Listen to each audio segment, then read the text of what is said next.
Hey, how y'all doing? This is MongoSlade, and today I'm going to tell you guys about that time that for the first time in my adult life, I sat down and watched No Holds Barred. Now, no doubt I saw this movie at some point when I was a kid, but I have not watched it within the last 15 years, guaranteed. So this is going to be a long video because I'm going to go through the movie, tell you the main plot points, some of the things that I noticed, and then I'm going to analyze it from a storytelling perspective. The movie is bad. it is really bad. But it doesn't mean that it's not interesting from a point of storytelling and that there aren't things that we can gain from it.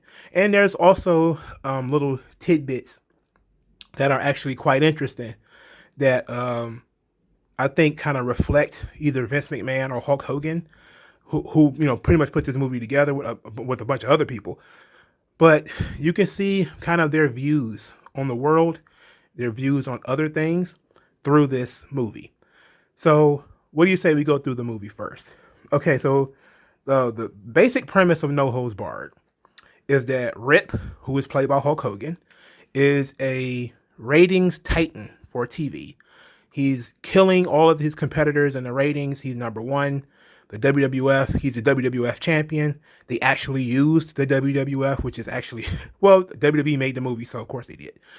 But he had this beautiful white winged eagle belt. I know some nerd somewhere probably has it, but that's a beautiful belt. Anyway, Hulk Hogan is Rip is this superstar wrestler, and this TV executive named Brell actually wants Rip to come to his network.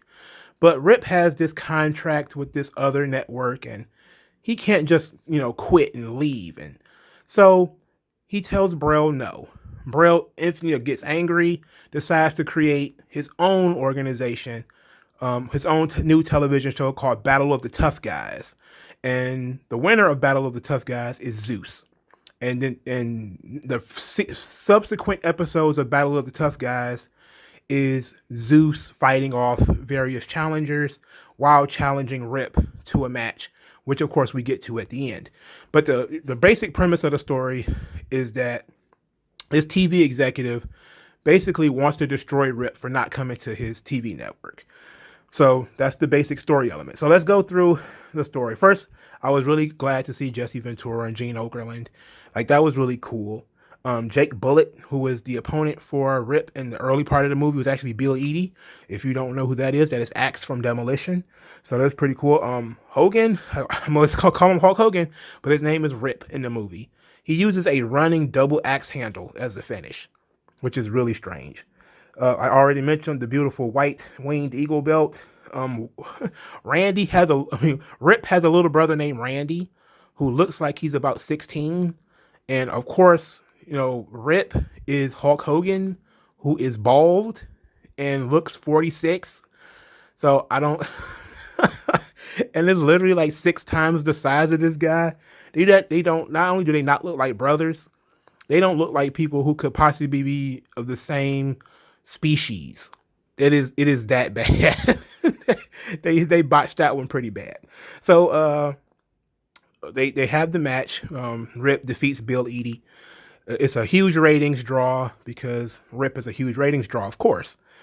The Mr. Brell, they don't ever give him a first name, and most of these other characters aren't named at all. I just call them the TV executives. They're in their room, their war room, pissed that Rip has beaten them again in the ratings. So they are, and I love this because I think this is a good thing for me to talk about later. Is Brell has now bought the TV network, and he wants Rip, so he goes around the room and he says, "Hey, give me some ideas of how we can beat Rip in the ratings." And the TV executives sort of start going with traditional TV stuff. One lady's talking about a sitcom, someone else was talking about a game show. And Brell's like, "No, we need Rip. Like, we need wrestling on this show, on this network. Get me Rip." And then people are like, "Well, Rip has this contract. He's not going to just skip out on a contract. He's not that kind of guy." And Brell gives this beautiful line where he says, "Contracts are just words." Braille was actually pretty good. Now, the acting in this movie is absolutely, especially from Hogan and Zeus, is really bad. A lot of the acting in this movie is really bad. A lot of it is poorly cut. A lot of it is poorly edited. But I'm just going to say, I mean, if you like movies, this is a bad movie. But it's a horrible movie. It's horribly written, horribly shot, but there are some good things about it. I'm just going to keep going through the movie. So Braille wants Rip. He wants the executives to bring him Rip. So Rip comes to Braille's office, and they kind of, Braille is kissing his ass at first, like, oh, this seat is made for men of high stature like us. And Rip sits down. He's like, thank you very much. And he propositions Rip, tells him, hey, come over to my TV network. Rip is like, I got this contract, I can't do it. He's like, oh, pish posh, this contract stuff. Nobody want to hear that. He gives him a blank check and says, fill it in. Do whatever you want. Rip is like, I can't do that. No, I can't. And then he calls, Braille snaps, right? Because he's like, you sign this contract. You fill in something on this piece of paper, you jock ass. I don't know what a jock ass is, but he called him that like 6 times in this movie. So then Rip gets angry and shoves the check down Braille's throat, which is absolutely hilarious. And then Rip gets in the limousine. He's about to go back to his palatial palace, I guess. And the limo driver decides to kidnap him. So like the metal doors come up and everything. Now Rip is trapped in this limo and he's kicking the doors, trying to get the doors off the hinges. And he gets driven to this warehouse where there's these gangsters with pipes and bats waiting to hurt him. Rip then, bursts from the top of the limousine like he had been shot out of a fucking cannon, and is like, raw, and then proceeds to beat up all of these guys. And it was actually not a bad fight scene. Now, the fight scenes in this movie are not that bad. They're kind of shitty, but they're not that bad. For the 80s, they aren't that bad. Because this movie came out in 1989, so it's not that bad. So after beating up all the gangsters, Rip tears the door off of the limo and grabs the limo driver, and then he starts sniffing like a Doberman, like, what's that smell? And then he's like, Dookie. And I was like, oh shit. I didn't remember this scene until I saw it, but when I saw it, I remembered Bruce Pritchard talking about it on the podcast. The Dookie. Oh my God. It was absolutely god awful. Hogan's acting in this movie is so bad. It is. Now you see, like, White Castle of Fear was pretty bad. That was WCW. What was it when he did it with Vader? What was that he did with Vader? It was another thing, like, it's not hot. Like it's that level of bad. Hogan is a terrible actor. He's not good. So then we introduce Sam, who is going to be Rip's financial advisor or assistant or something. And he's giving her the eyes, and she's trying to be professional. And she starts talking about the Rip character. And then the Rip character needs to do this, and the Rip character needs to do that. And then Rip says, the Rip character says that his main outside interests are his charity work. And he has other things to do instead of sitting here listening to her. So then she, of course, suggests that they go out on a date, which he goes out on a date in a white suit.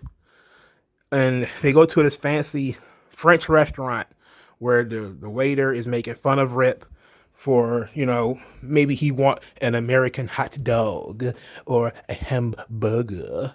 And, he's talking to Sam in French, and, he's thinking Rip can't possibly be cultured, right? And then out of nowhere, here comes the chef and a bunch of other people in the back who know Rip, and they're like, Rip, my guy, how you doing? Oh, this French dude, he's new. He doesn't really know you. We love Rip. Thanks. Hey, we're so glad you're here, Rip. And Sam is kind of like, oh, You know, she had been woman-splaining to this guy all this time about, you know, steak probably is not on the menu. And, you know, so she kind of got a little bit of it rubbed in her face. So the TV executives, because they can't get RIP, they're going to create their own thing. So Braille sends his goon, his two effeminate, weird guys to this bar, and this thing is everything at once. Like, it's seedy, it's hell, it's grimy, it's disgusting. There's all kind of crap on the wall. There's guys in there chewing tobacco. They're playing pool. They're getting tattoos and fighting all in the same place. It is absolutely disgusting. And the TV executives is walking through there like, ugh, I can't believe this place is so gross. And there's guys in there chewing tobacco. One guy in particular, Stan, the Lariat Hansen, is in this joint, and he's in there chewing tobacco. He spits a gigantic wad of tobacco on the foot of one of the TV executives. They have a waitress who is basically everybody in the building is a hillbilly except the TV executives.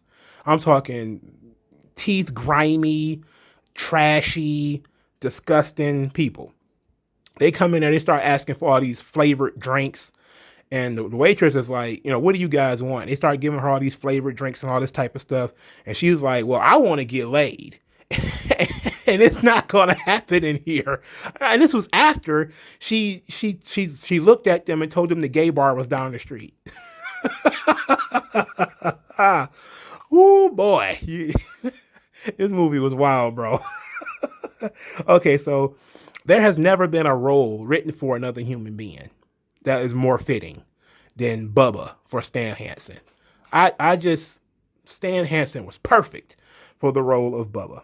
So basically they start watching these fights, and they watching these two hillbilly dudes fight each other, and they're fighting barehanded. I mean, boom, boom, they're fighting, and they're like, where's the referee? Because they're used to WWF TV. They're like, where's the referee? And Stan Hansen's like, referee's over there. He's supposed to be outside of the ring. He's at the bar getting drunk. And they're like, but what happens? What about the rules? And then Stan Hansen is like, well, Bubba. I'm going to call him by his character name.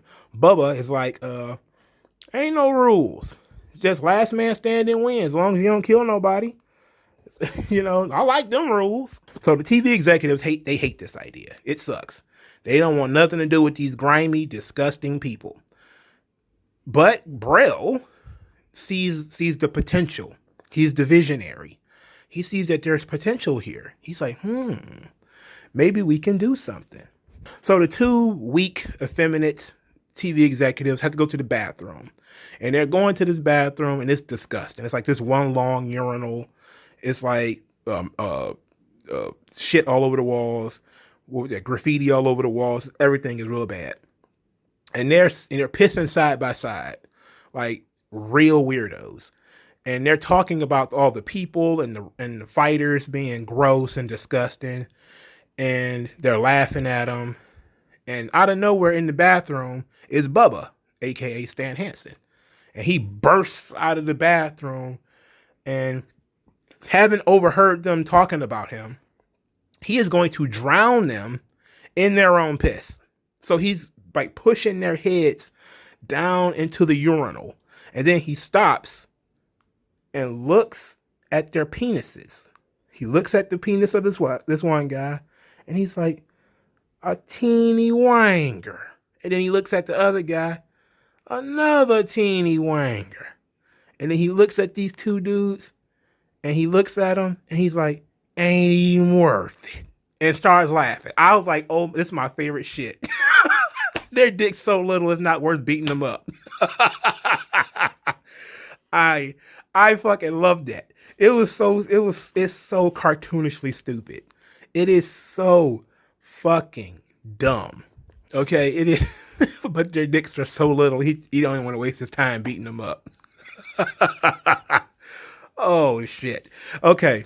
So the TV executives think, oh, this will never work. You know, this will never work. So Braille announces, of course, because he's a visionary, that he's going to have a Battle of the Tough Guys on his World Television Network. Battle of Tough Guys, $100,000 tax-free to the guy who wins the tournament.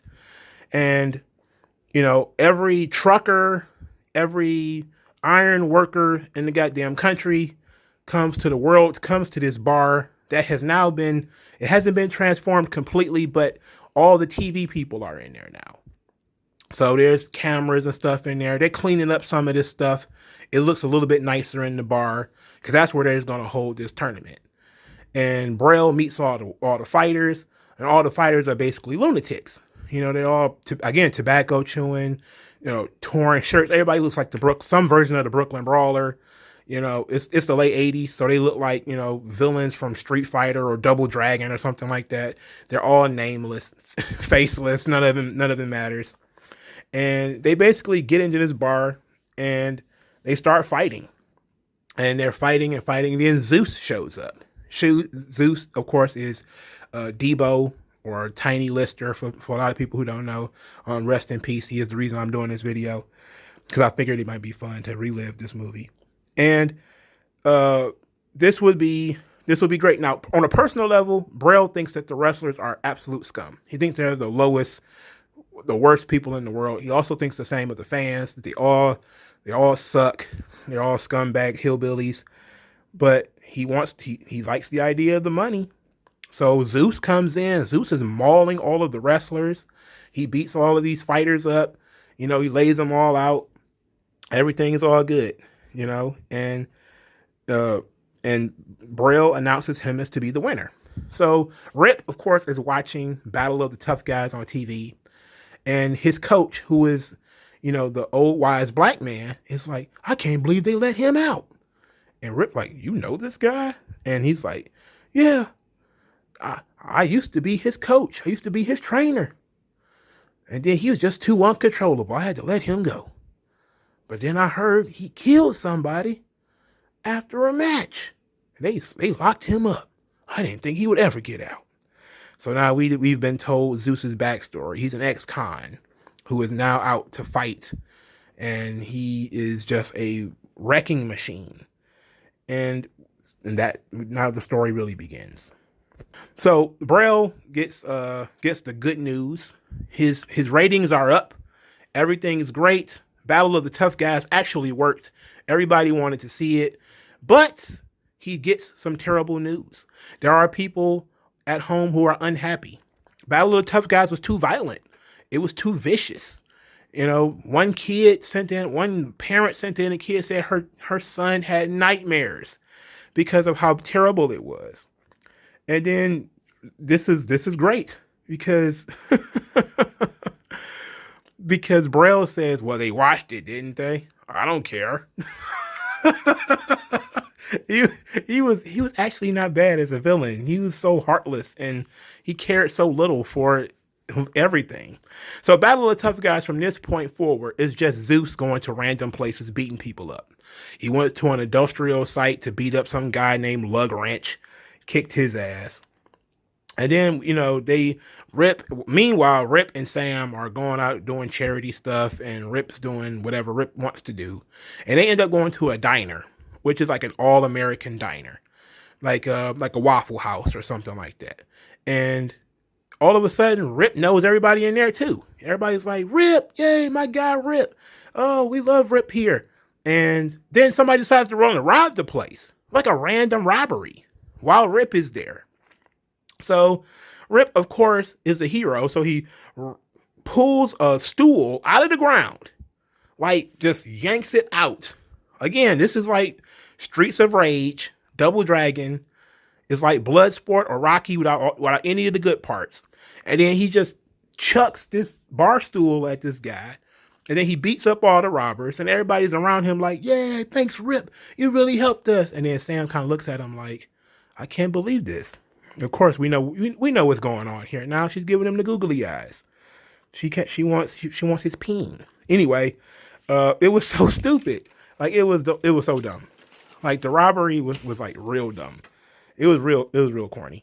So after the date at the diner, we find out that Sam and her company is what is set up their lodging. So they're in a hotel room. They're in one hotel room. It's Rip and Sam in this room. And Sam does not really want to give Rip anything. This was probably one of my favorite scenes in the movie. I'm not even gonna hold you up. It was so funny. So Rip is, they've agreed to sleep in the same bed but on different sides. So Rip puts tape on the wall, tape across the goddamn bed, where there's a goddamn curtain in the bed between between both sides of the bed. And so Sam is in the bathroom brushing her teeth. Rip has to brush his teeth in the bedroom because there's only one bathroom. She's, of course, taking her clothes off. He's not. He's taking his clothes off. It was at this point in time that I realized every scene of this movie had Hulk Hogan's arms in it. Now, you may say, of course, right? But no, he wore a bandana and a cut-off T-shirt in every single scene in this movie. Every single scene in this movie had Hulk Hogan's arms exposed. I think he should have just got his arms insured, because he got to show off the pythons, brother. The bandana and the python. It didn't matter what else he was wearing.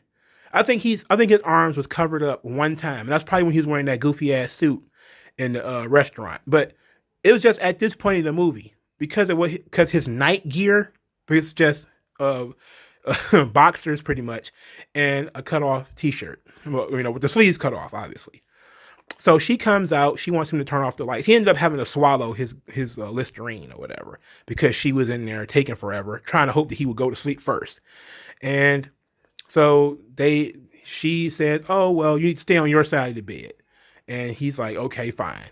And while they laying in bed, she starts talking about how she's too busy to date. And this is so corny. It is, everything about this Sam stuff was super corny, disgustingly corny. So, but it was so funny. So she's like, and he's like, "Oh, don't give me." She's like, "Oh, don't give me. I'm just too busy to date, So they agreed to go to bed.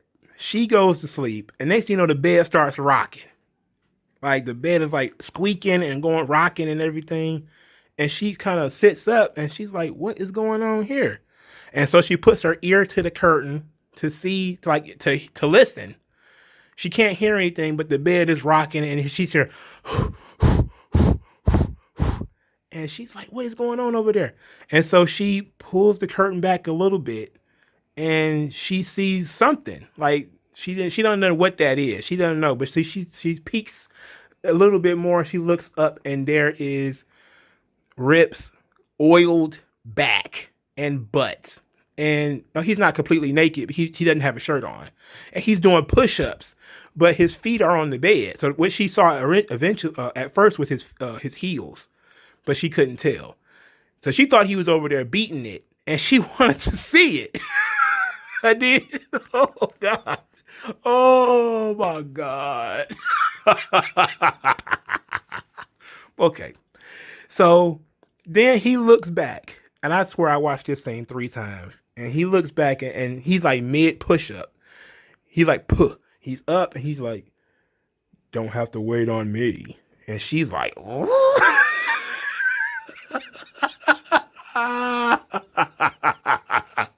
He all oiled up and sexy, doing push-ups in the middle of the night. Gave her completely the wrong idea. I was like, this is so bad. This is so bad. Then, I got a headache right now thinking about it. So anyway, the very next scene is her in Braille's office, trying to explain how she just couldn't seduce Rip. She likes him too much. And Braille is yelling at her, like, "All you had to do was seduce Rip. That's all you had to do." And she's like, "No, I can't. I just can't do it." So Braille smacked her, and she ran off. And she ran, of course, right to Rip, where she broke down and said how she was supposed to seduce him and all this stuff. And Rip instantly forgave her. Of course, no problem.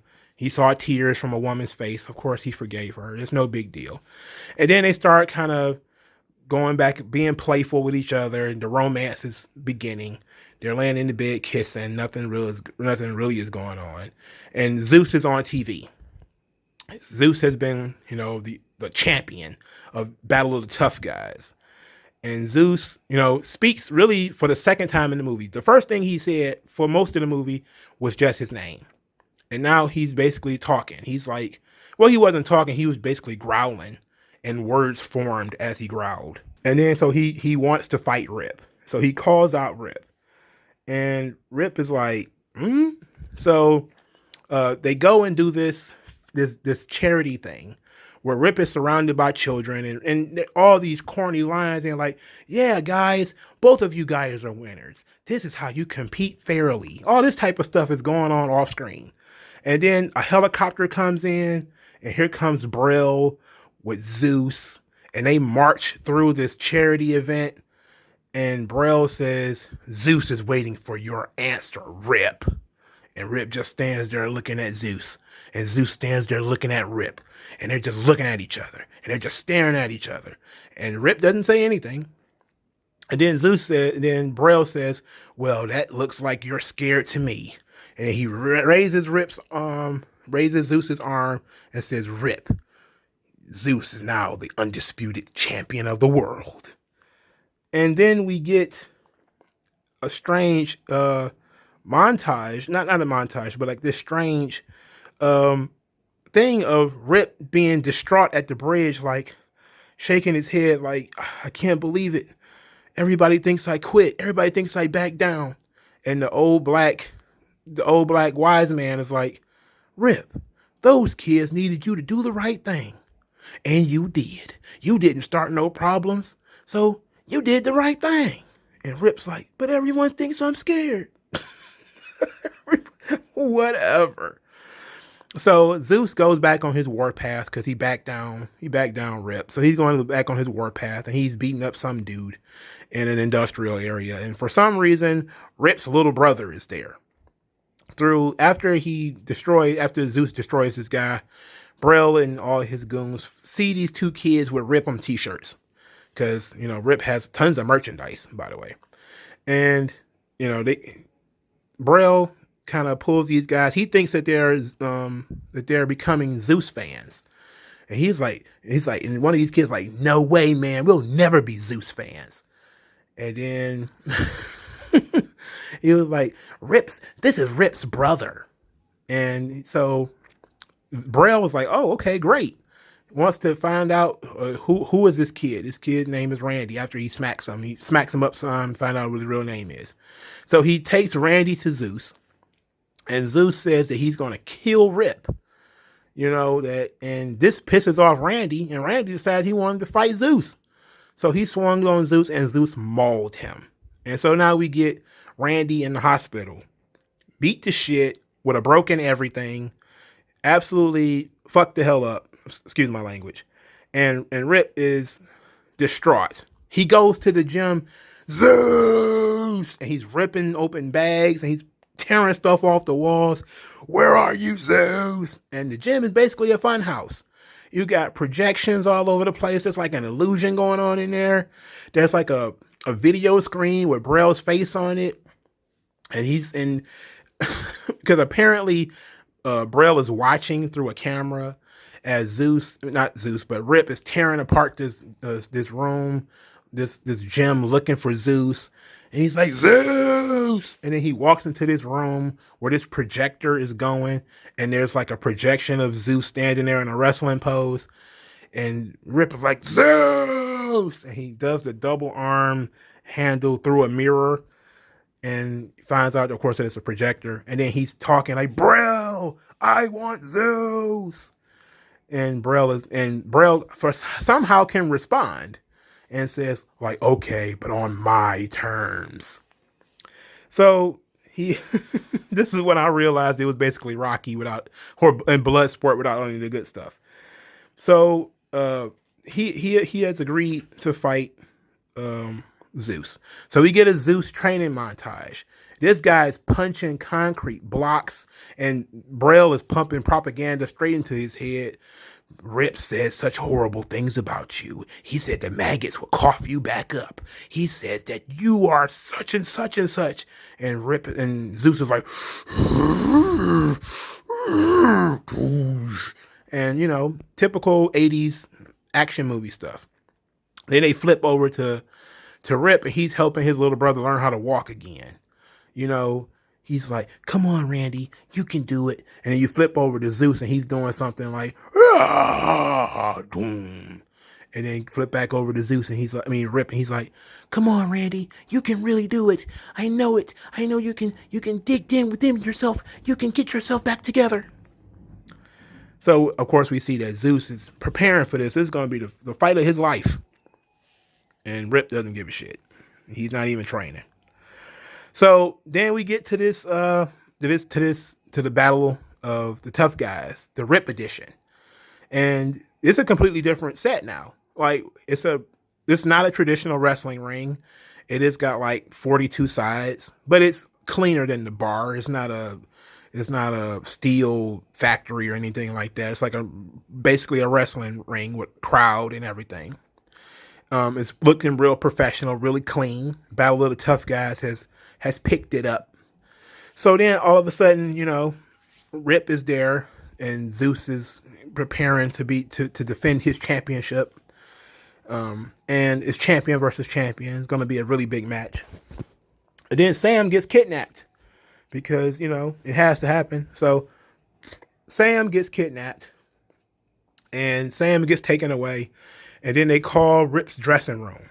As Rip is in the ring, as Rip is in his room, it's not the same without Randy. Without Randy here, I don't know if I can go on, or something like that. And then he gets a phone call, and it's Braille. And he's like, "It's Braille." And he's like, "What do you want?" He said, "Make you look good for 10 minutes, or you're gonna be pushing another wheelchair." And he hung up, because this is after, of course, he was told that Sam had been kidnapped. So now Braille has not only set up the match, he's also fixed the fight, because now Zeus and Rip are only supposed to go for 10 minutes. So they go out there, they have the fight, and the fight scene is actually not that bad. Of course, at this point in the movie, I said, what happened to that contract? Okay, he's supposed to have a contract that prevents him from going to World Television Network to fight on Battle of the Tough Guys. He that's why he couldn't go in the first place, right? Because he had this contract. But now he can go and do whatever he wants, which is weird. Like I don't remember being told that the contract has been ripped up, or they're making an exception this time or anything. They just went and did it. So whatever. So they have the fight, and Zeus is beating Rip up. He's beating Rip's ass.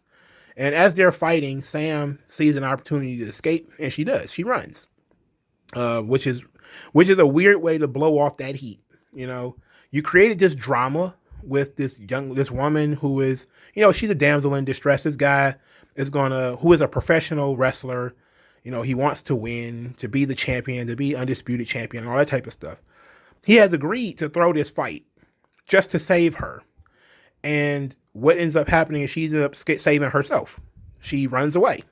And so all the idiot executives and everybody is trying to chase her and find her and all this type of stuff.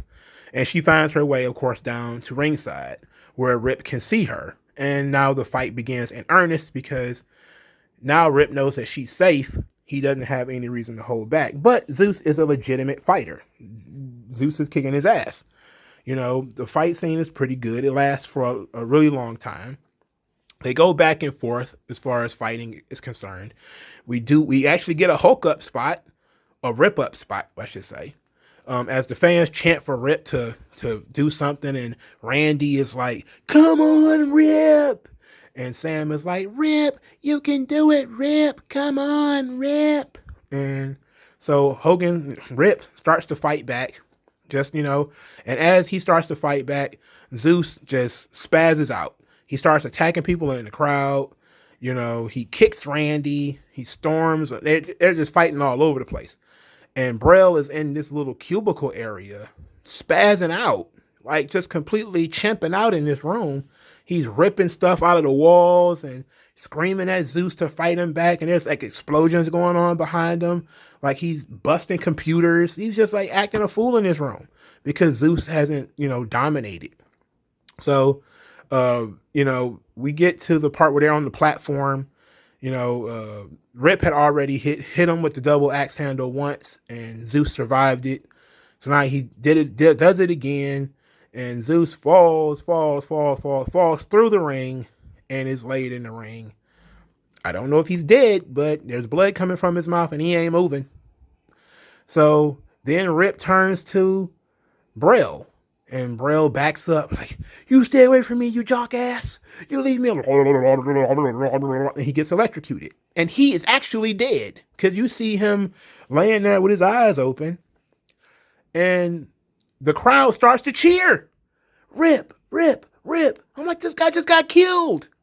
Like, you literally just saw, like, it's one thing, like, okay, Zeus, he'll be all right. Maybe he's not dead. Somebody might still see him breathing. But Braille is clearly dead. Why are you cheering? And this guy's dead. Like, for starters, why is there still a crowd? After Zeus came through and started kicking people and throwing people out of the way and grabbing folks, it actually just cleared out. Anyway, this movie was really bad. And that's really how the movie ends. As Rip defeated Zeus, Braille is dead. And so Rip rejoins his family, I guess you could say. His family and friends. Oh yeah, the black coach got kicked too. Zeus kicked the coach, which is the only interaction between the two, despite the fact that they are supposedly old friends.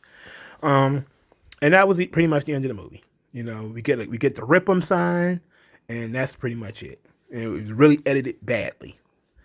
So that was No Holds Barred.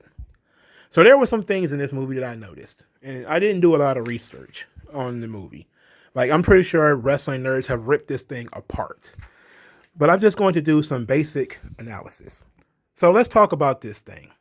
So I got some notes about each, like, individual characters and personalities and stuff like that.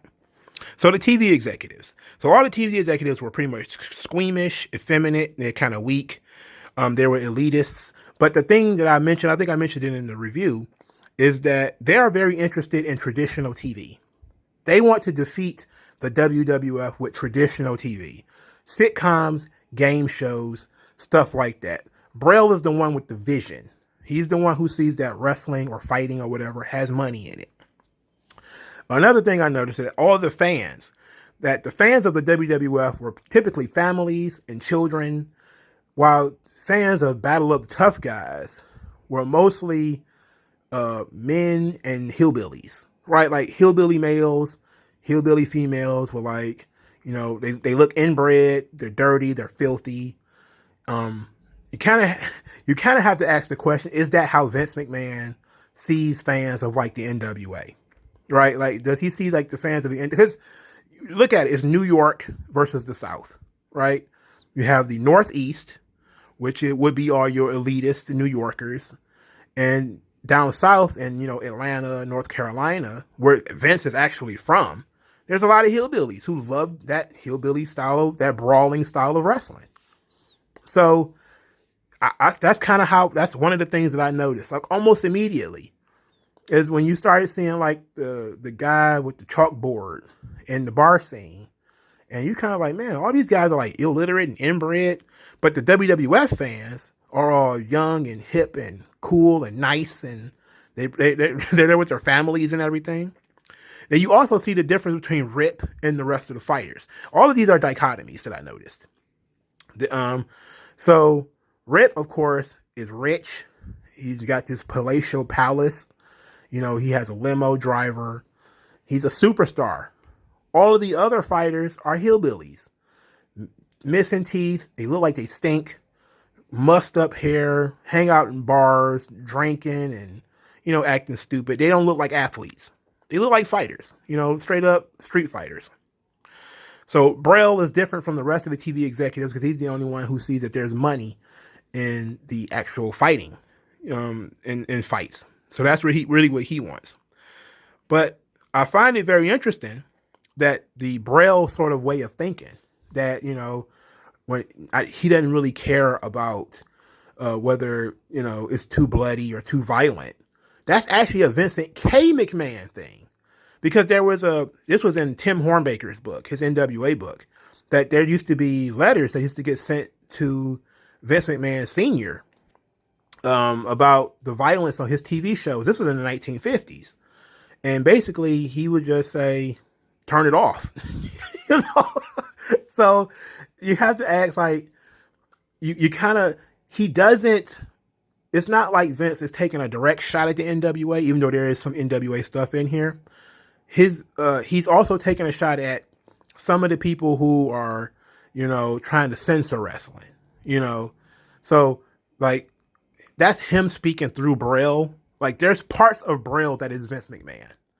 And then there's everything else that is, like, Vince McMahon is not a TV executive.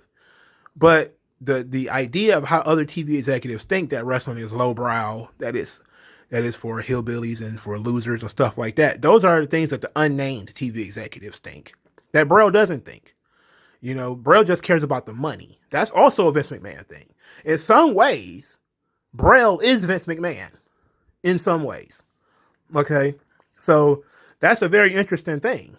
And it didn't click with me that Braille was kind of Vince McMahon until the thing with when he was told about the kid, and he basically just said, well, so he watched it, didn't he? Like, all I cared about was the ratings. Didn't care about how it affected the kid. So and so, like, it really clicked with me then, because I remember reading that in Hornbaker's book. I wish I could read the article to you. As a matter of fact, let's see if I can. Okay, so Vincent Kennedy McMahon's exact words in 1956 were, "There's a knob on the TV made for changing channels. If you don't want to watch it, watch something else." 1956. So, the McMahon's been getting that whole, that stuff for a long time. But he essentially put his dad's voice through Braille in that situation. I thought that was really interesting. Now, R.I.P. Now, R.I.P., of course, being Hulk Hogan. You can't not see Hulk Hogan, because he is Hulk Hogan essentially just in white and blue. That's pretty much it. Everything about R.I.P. is Hulk Hogan. So much so that the movie suffers a lot from Hulk Hogan's ego. So when you have with R.I.P., the biggest problem with R.I.P. is he's a Mary Sue. Now, if you don't want to know what a Mary Sue is, it is a character that can do everything. Everybody loves them. They have no trauma, no problems. This could have been a good Rocky style story if Zeus would have beaten R.I.P. and then R.I.P. would have had to come back and fight, But that didn't happen. So what happens is R.I.P. has to win the fight. So so they blew off all of the heat. The only heat that remained was the heat with Randy, right? So the girl gets kidnapped and R.I.P. is going to have to throw the fight.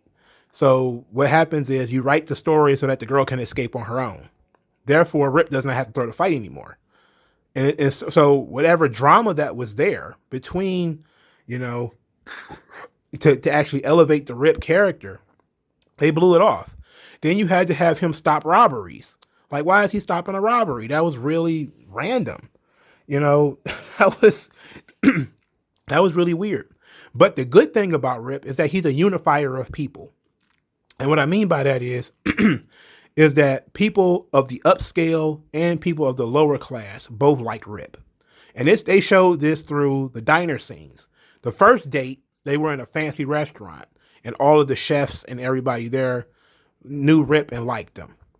And they worked in a fancy restaurant, right? And then you go to the diner, and it's, same kind of people. They're still, the chefs and everything are kind of blue collar in these restaurants.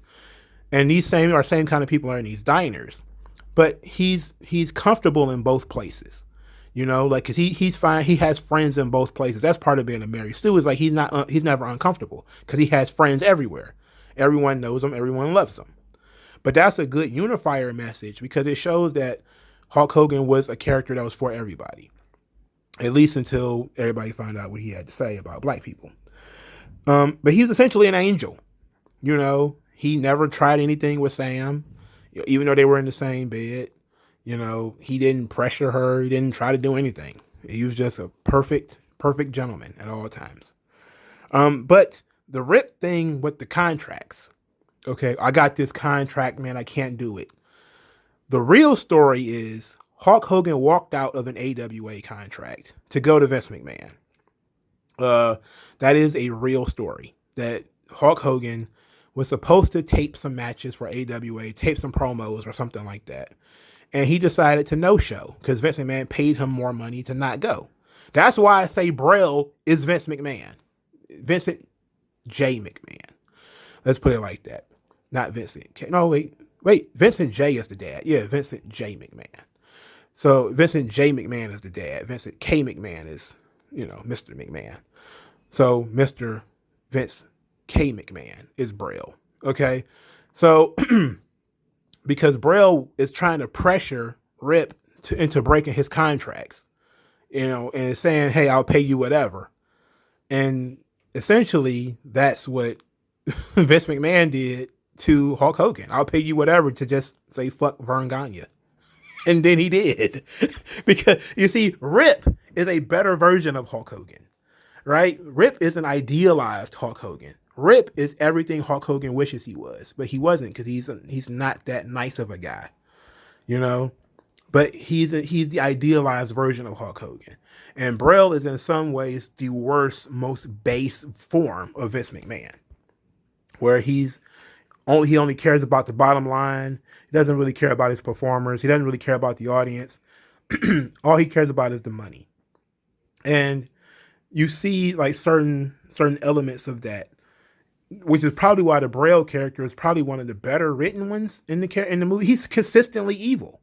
Like, he really has no redeeming qualities. He is consistently just plain evil. Period. Like, there's no good in him. He beats women.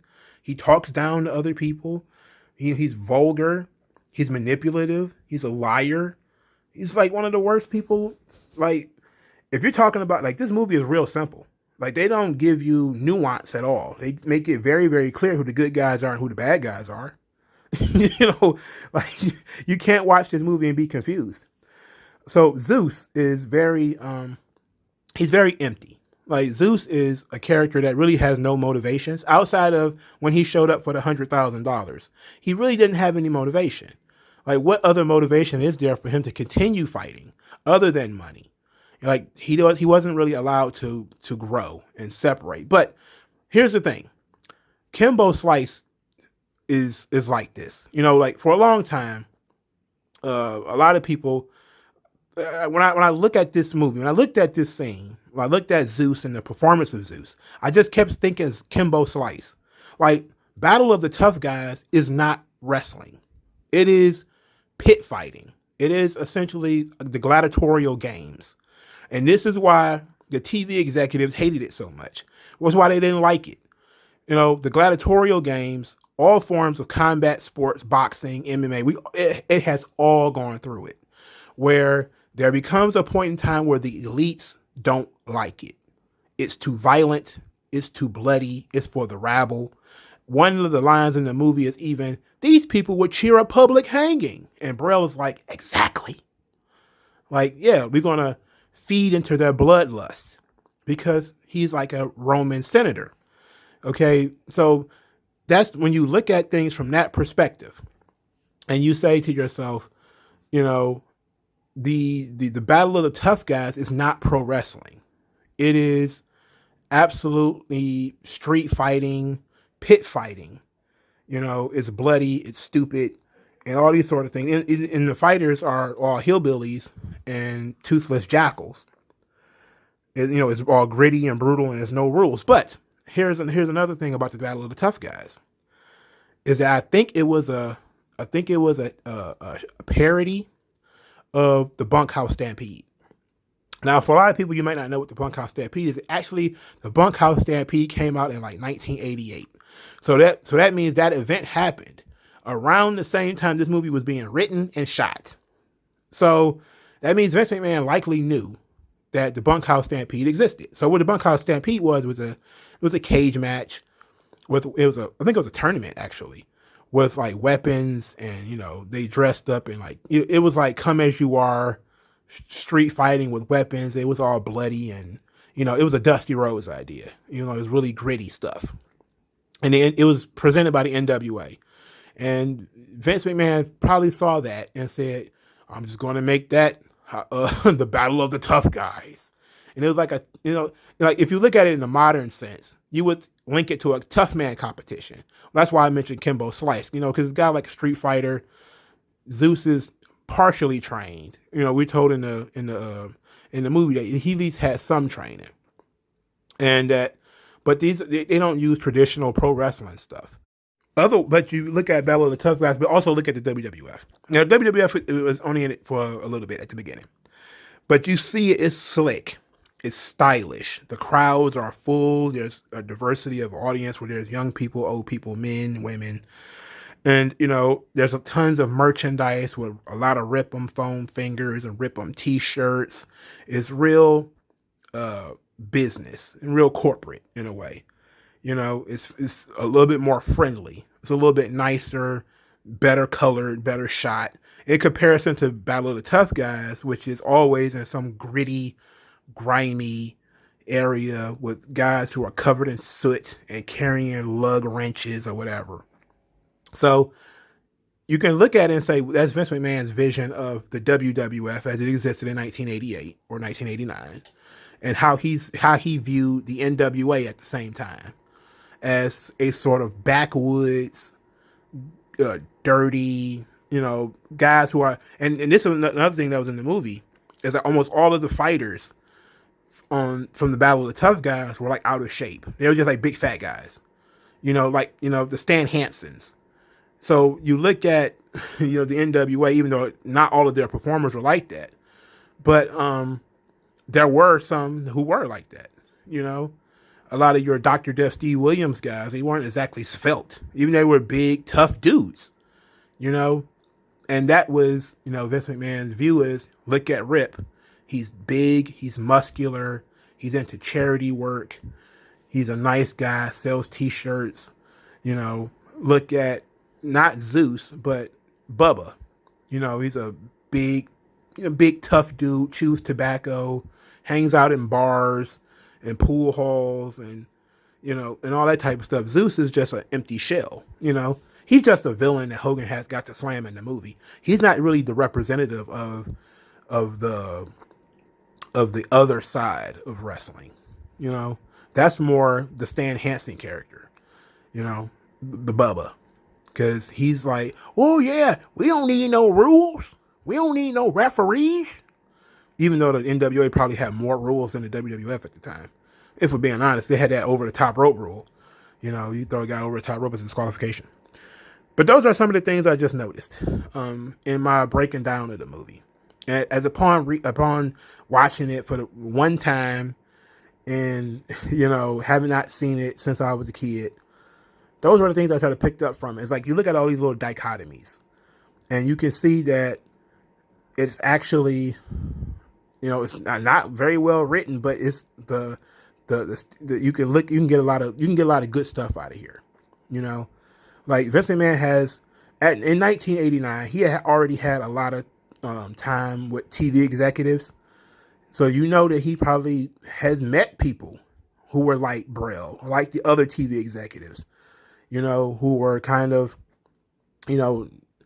wimpy and I would prefer to have a game show and not want to put wrestling out there, even though wrestling is successful.